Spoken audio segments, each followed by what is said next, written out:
Hi everyone, this is Bastian from the Canine Way. Today I want to look at the 3 keys to train your dog effectively or to shape behaviors effectively. We talked about the communication breakdown a couple of videos ago. In the last video we looked at a communication system which we need to effectively communicate. We could also kind of call that, it might even be a 4th key, we could call that clarity. Because without that clarity we can't really effectively communicate. But the 3 keys I want to look at today in order to train your dog and shape behaviors effectively is 1, timing, 2, consistency, and number 3, motivation. I really need all 3 in order to effectively communicate. So timing really, we need to, as we looked at in the video on the communication breakdown, I talked about that dogs kind of learn in pictures. And learning in pictures basically means I have a half a second or a second to kind of pinpoint and let the dog know that's what I want and that's what I don't want. Pleasant, unpleasant. So that's where these behavior markers we talked about last time come into play, because I need to be really precise in my usage of these markers to be able to communicate to the dog what's good for the dog and what's not good for the dog, what's pleasant, what's unpleasant, what's desired, what's undesired. So let's just say you teach your dog a place command. You lead your dog onto the place, and as soon as all 4 paws are on the mat or the bed or whatever it is, you let the dog know immediately, because that's the desired behavior. So either it's good or yes to release the dog from doing that. As soon as the dog makes a mistake, on the other hand, for example, if it steps off the placemat in that context, in that example, you go no immediately to let the dog know that's not what I want. You help the dog back into behavior, in this case onto the mat, and as soon as the dog does it, good. So to really have a really clear container around the definition of the behavior you're looking for. The same with a sit. If your dog is sitting, you let the dog know immediately. If it does something else, it gets up or jumps up, you immediately let the dog know, no, that's not what I want. Dog's back in behavior, you let the dog know again. So timing is really crucial, and you need to be as quick as possible to capture these things, because if your timing is a bit off, let's say your dog jumps up and you say no, and by the time you say no, the dog might be back down again.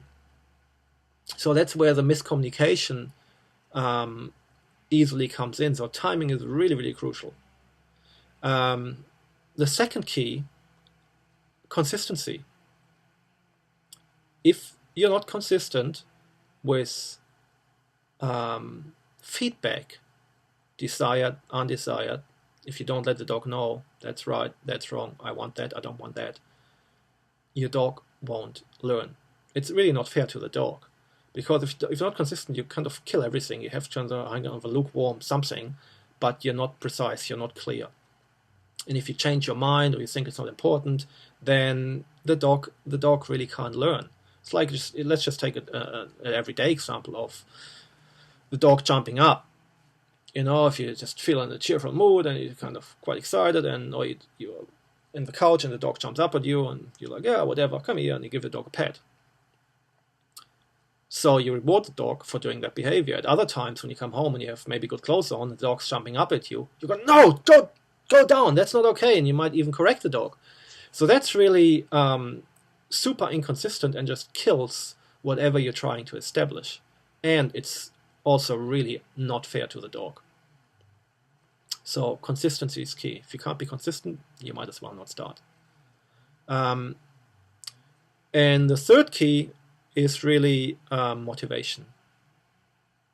There's that old saying that, and even a lot of dog trainers use that a lot, that dogs are trying to please us. They're not trying to please us. Dogs are basically trying to please themselves. What that means is they want to increase the pleasant things in their life, and they want to decrease the unpleasant things. That's what it's all about. And that's what we're kind of wanting to utilize in training to shape behavior. So I want to use the things that motivate the dog, and the dog really dictates what that is. Some dogs down the road, they're mostly, when they get older, a lot of dogs are more toy-driven than food-driven, and younger dogs are in general more food-driven. Some dogs love affection, etc., etc. But the dog kind of dictates what that is. But at the end of the day, every dog must eat, so they're keen for food. And you want to use something that the dog wants, meaning the food. So I have something the dog really wants and is keen for, and then I let the dog earn it rather than giving it the dog for free. And then I have a strong motivation, and the dog will be keen to kind of go, yeah, you have that, what do I need to do? Tell me what I need to do in order to get that. And that's really kind of what you want to create, so it's rewarding for the dog to work for you and do what you ask him to do. And the more that's motivating for the dog, the more the dog will just really try hard to do the right thing.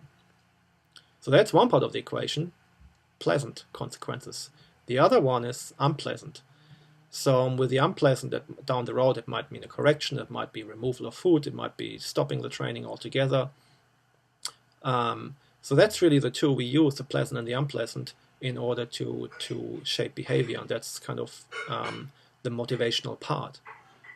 Because the dog will be motivated to increase the pleasant and will be motivated to decrease the unpleasant. And it's really important to have both. There's a lot of hype in the last years around just purely positive training, which is really one-sided and with real-world scenarios, particularly when you move into the world and add lots of distractions. In most situations, that's not going to fly.